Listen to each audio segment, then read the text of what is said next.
Amoureux du football, je vous invite à écouter cet entretien avec Dani Carvajal. Vous avez subi de nombreuses blessures tout au long de votre carrière, mais celle-ci est sans aucun doute la plus grave. J'ai l'impression que mon genou se détruit. Parle mal et vite. Cela a été une blessure importante, mais ils font partie du travail et il faut y faire face en étant conscient de ce que l'on a, mais avec enthousiasme, envie et y aller. Ce n'est qu'une pierre de plus sur le chemin. En ce sens, vous n'avez pas eu de chance, car vous avez subi des blessures à des moments clés, tant au club qu'avec l'équipe nationale. Eh bien non, je ne le prends pas ainsi. Malheureusement, oui, j'ai eu des blessures au cours de ma carrière. J'aurais aimé découvrir plus tôt la question des régimes, du repos, des façons de travailler. J'aurais pu en éviter certains. Cette blessure a bien sûr été traumatisante. Je sais qu'il est arrivé au bon moment, il était le deuxième capitaine, un joueur important au sein de l'équipe, mais ces choses arrivent quand elles arrivent. Je remercie également Dieu d'avoir passé tant d'années sans subir de blessures graves. Cela m'est arrivé à une époque où ma vie est beaucoup plus forte, beaucoup plus compacte, tant dans ma famille que dans le club. Et, d'un autre côté, sachant que je vais m'absenter pendant de nombreux mois, cela pourrait peut-être aussi être bien pour moi de ne pas avoir ce stress de compétition de voyager et de jouer tous les 3 jours. Qui sait, peut-être que cela pourrait prolonger ma carrière de plusieurs années. Parmi les milliers de messages qui vous parviendraient ce jour-là et les suivants. La vérité est que je me suis senti très aimé. Beaucoup de gens m'ont écrit, m'ont appelé, m'ont montré leur soutien et leur affection, et j'en profite pour remercier tout le monde. Mais c'est vrai qu'il y a eu un message qui m'a agréablement surpris, qui venait de Cholo Simeone. Une personne qui aime le football et que j'admire beaucoup, en dehors de la rivalité évidemment. Je pense que nous partageons la vision de regarder ce sport avec beaucoup d'émotion et je me souviens de ce message comme d'un moment spécial. De là, je vous envoie également un gros câlin. En parlant de toute cette question de blessure, le débat s'intensifie beaucoup sur l'énorme charge de matchs que subissent les joueurs appartenant à des équipes d'élite. C'est un sujet très complexe. Au final, le nombre de joueurs titulaires dans leur club, qui jouent dans 3 compétitions et qui sont titulaires en équipe nationale, est réduit à un quota très limité. On parle de 50 à 60 footballeurs. Le fardeau que ces 50 ont comparé, avec tout le respect que je vous dois, à un joueur de Leganés par exemple, n'est pas le même. Mais cela se répercute aussi sur le salaire, non? Je m'inclus dans ce cas, même si je suis blessé maintenant. À aucun moment nous n'avons dit que nous jouions moins et facturions moins. Ce que l'on voit, c'est qu'avec autant de matchs, on suppose des blessures.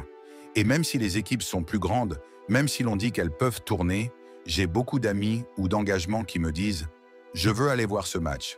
Tom. Et les gens qu'il veut aller voir sont Vinicius, Mbappé, Bellingham, et à leur meilleur niveau. Ils ne veulent pas vous voir fatigué ou sous-performant. Pour que cela se produise, vous devez créer un calendrier beaucoup plus léger.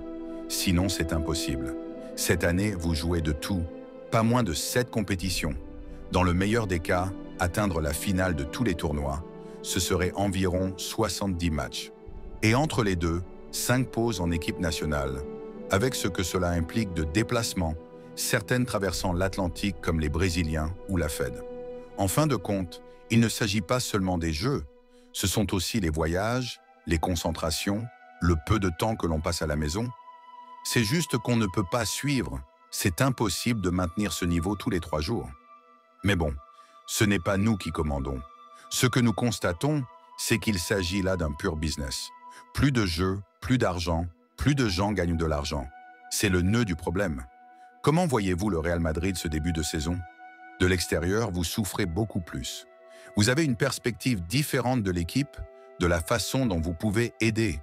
J'essaie d'apporter mon grain de sable, de parler à mes collègues, de leur demander comment ils vont. Et comment je le vois, malheureusement, nous subissons de nombreuses blessures, importantes et moins importantes. Mais quand 2 ou 3 se rejoignent, cela empêche déjà la rotation et augmente le risque de blessures supplémentaires. Je pense que pour le moment, nous le sauvegardons bien. Cette année, un joueur important comme Mbappé est arrivé, mais des joueurs comme Tony, Nacho ou Joselu nous ont également quittés. Il faut adapter toutes les pièces du puzzle. En mars ou avril, nous verrons où nous en sommes. Parviendrez-vous à la Coupe du Monde des clubs ou considérons-nous déjà votre saison comme terminée? C'est mon objectif. Début juin, cela fera 8 mois depuis l'opération. Nous verrons comment tout évolue. Le genou prend son temps. Je m'en suis fixé comme objectif, mais à mesure que la date se rapproche, nous verrons si c'est réalisable ou non. Quel a été votre meilleur moment en 2024? Vous avez beaucoup de choix. Je vous dirais que marquer en finale de Ligue des Champions est quelque chose d'unique, qui reste dans les annales de l'histoire. Marquer à la 15e et le faire de la tête sur corner, sans être un grand joueur, a été un moment très particulier pour moi. Je pense que c'est comparable à une victoire en Coupe d'Europe. Pour moi, jouer avec l'équipe nationale et défendre son pays est une grande fierté, et remporter un grand titre avec l'Espagne a été incroyable. En parlant de l'équipe nationale, il y a très peu de joueurs du Real Madrid ces derniers temps. C'est vrai ce que tu dis, le fait que peu de joueurs du Real Madrid intègrent l'équipe nationale est lié au fait qu'il n'y a pas beaucoup de joueurs espagnols titulaires au Real Madrid. Mais être titulaire au Real Madrid est très compliqué. Il y a les meilleurs du monde. Pour donner un peu de contexte, notre lot depuis que nous sommes montés en deuxième position en 2012, il y avait Morata, Nacho, Joselu, moi-même. Nous venions d'un Castilla gagnant qui, au tour de qualification pour monter en deuxième, nous avons marqué 8 buts contre Cadix. Là, on pouvait voir qu'une très bonne génération de joueurs arrivait. Dans ce cas, nous voyons des joueurs aller en première division, ce qui est finalement l'objectif de notre équipe de jeunes, mais jouer pour le Real Madrid est très difficile.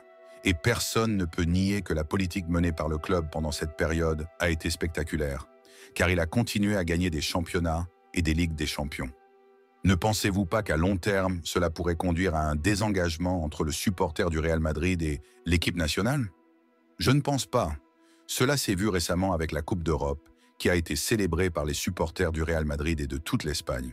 Nous avons réussi à unir le pays qui, ces dernières années, n'était pas aussi uni autour de l'équipe nationale qu'à l'époque où il a remporté la Coupe d'Europe et la Coupe du Monde. Je pense que ce que nous avons accompli a été fantastique, tout le monde a été avec nous, et je crois que les supporters madrilènes continuent de soutenir l'équipe nationale comme toujours. Je ne peux pas m'empêcher de vous poser des questions sur le Ballon d'Or, car vous étiez un joueur très important, le 4e meilleur joueur du monde. Que pensez-vous de tout ce qui s'est passé? Je préfère éviter la question. Je comprends que vous me le demandiez, mais je préfère éviter de répondre car je pense que tout ce que je dis peut être mal interprété.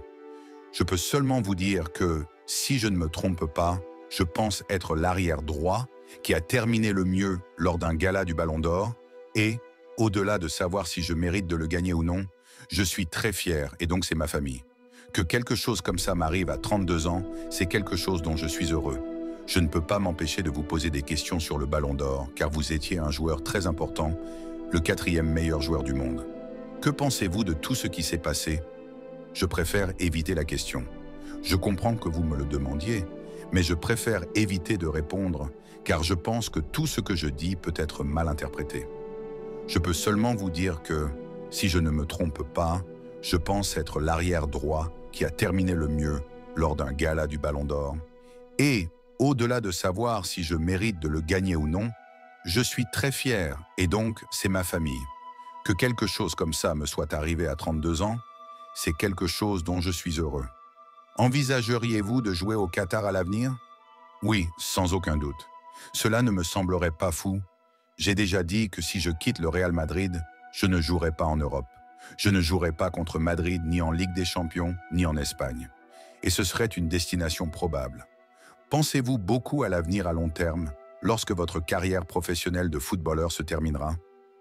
Non, et ça me fait paniquer. J'ai peur de me réveiller un jour et de ne pas m'entraîner. Pouah, ça me terrifie.